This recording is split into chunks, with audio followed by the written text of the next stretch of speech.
Hi guys, magandang araw po sa inyong lahat. Ito naman pong kaibigan nyo si Jake. Sa video natin ngayon, mabibigay po tayo ng sariling opinion regarding sa kay former presidential spokesperson Harry Roque na dapat daw mag-itsa people power tayo.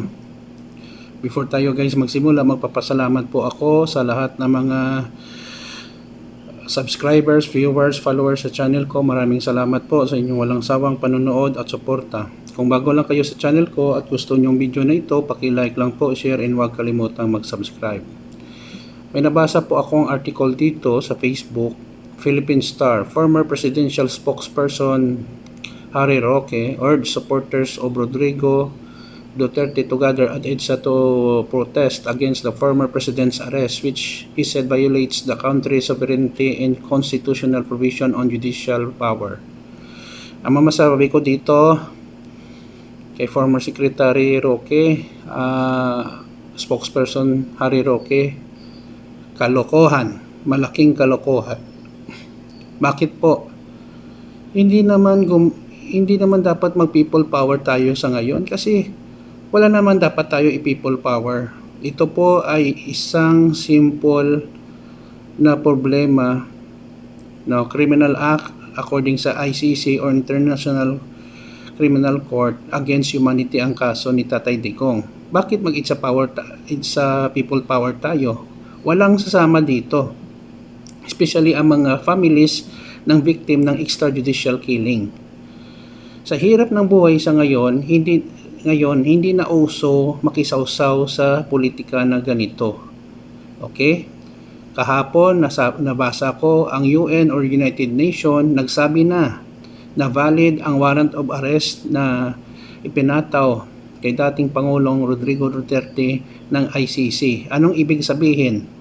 Walang na-violate na batas ang ating bansa sa pag-turnover kay Tatay Digong sa ICC, sa The Hague, the Netherlands. Very simple. Kaso lang, itong mga tao na ito ay siyempre kaalyado nila, pinoprotektahan nila. At saka si Harry Roque, Attorney Harry Roque, ngayon nagtatago. Siya muna pumunta sa EDSA para mag-people power. Ewan ko lang kung pupunta talaga siya kasi may warrant of arrest din ito sa Congress, no? Pinatawag sa because of his unexplained wealth at mga kaso. Sabi na mga citizen, mukhang kups di mapagkakatiwalaan. Wag na kami damay, karatandanduhan yan, Brad. Okay, ito maganda to. Magtrabaho na lang po tayo ng maayos at kumita sa mabuting paraan. Di naman tayo kilala ng mga taong nag-aaway-away dahil sa walang kwentang politika or politiko na yan.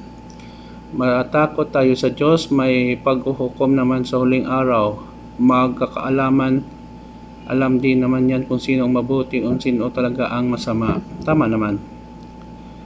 Kilala nyo na ba ang hudas ng Pilipinas? They are referring this to BBM, pero hindi naman hudas si BBM, no? Pakitanong lang po kay Roque kung hindi ba niya nami si De La Serna. Ito yung wanted na baboy na walang silbi.